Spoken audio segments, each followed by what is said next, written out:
på scenen?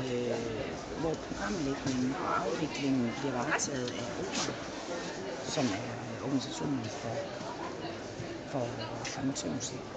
Okay. OPA. Ja. Og det bliver så fredag aften, kan man sige. Der bliver faktisk, jeg mener det er 6 forskellige byer, som lægger program og afvikler i hver deres gruppe. Ja. Typisk med helt nye orkester.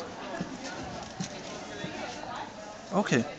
Så det med, altså der vil der virkelig mulighed for at opleve helt nye bands, kan man sige. Okay, og I kender ikke nogen af dem på forhånd, altså det er noget... Altså vi er i hvert fald ikke selv, vi er ikke selv programlæggere for den del af musikprogrammet.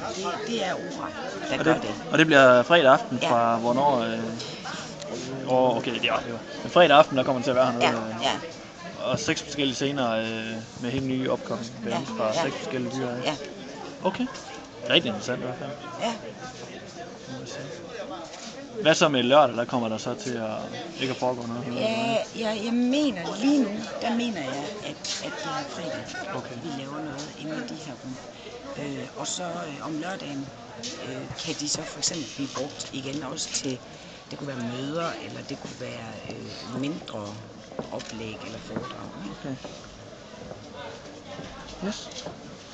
I har ingenting ude foran herude så, eller noget hernede bagved i de her små kulturhus, der ligger hernede bagved? Som udgangspunkt ikke noget hernede bagved. Okay. Måske noget ude foran. Okay. Du skal have mange tak i hvert fald, hvis det er...